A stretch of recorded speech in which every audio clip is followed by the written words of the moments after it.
Hey everyone, before we start the episode, it's time to give a huge shout out to our newest Patreon members, Chris J and Cyberdemon, one of which gained a +1 to cool customized postcards by yours truly. If you're looking to join the Patreon fun, check out our link below or at the end of the episode. That said, let's boot up the Neo Geo CD.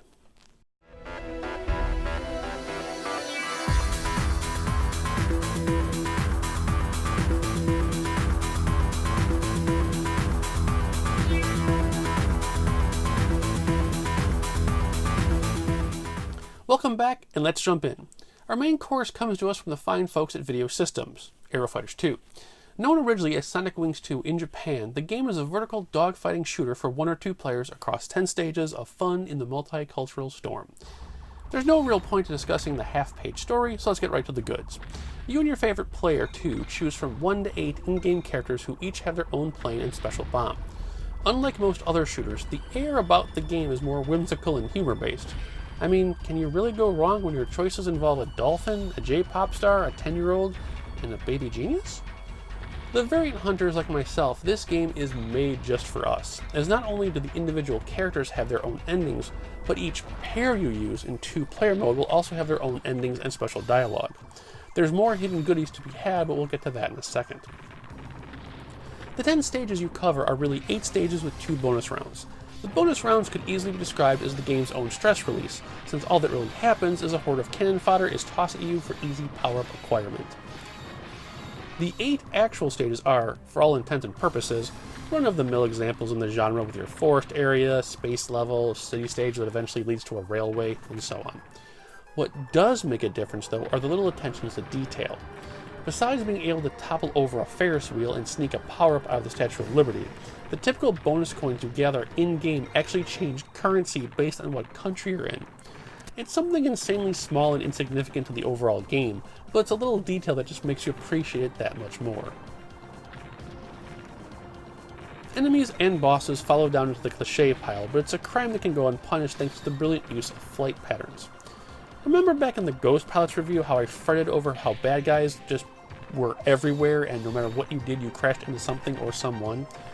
Aero 2 takes a fantastic approach to this problem by what I can only describe as being spatially aware of itself. Enemy patrols, while they may overlap each other in flight, are never more than 2 squads at a time. At the worst case scenario, you may have one wave of a lot of enemies, but the bullets are never hell-bent and there's never a traffic jam to crash into. It's one of the few shooters that treats the player with respect and never falters to quarter-eating tactics, despite being an arcade game. If you screw up, it's pretty much your fault. Sound is standard fare, but it's the game's dialogue boxes that are gold. Regardless of which character or team you pick, you'll get unique dialogue in between each stage. If you're playing on the US side, things can get a wee bit gibberishy, but seriously, after Victory, it's really anything goes. So, about those hidden goodies I mentioned earlier. Aero 2 takes its goofiness one step further by randomizing the end boss of the game. You have 3 possibilities: a giant black one-eyed orb, a giant non-lethal blue fish, and then a giant childlike ghost character.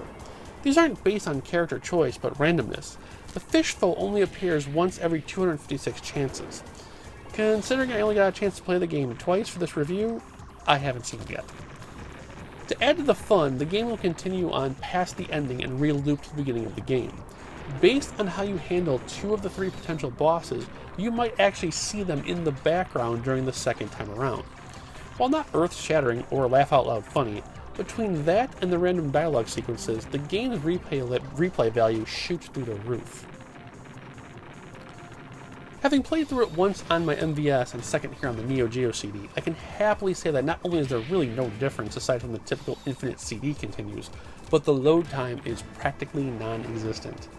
No matter what your platform of choice, Aero 2 is a fantastic addition and a great co-op game you can tackle in 20 to 30 minute sessions.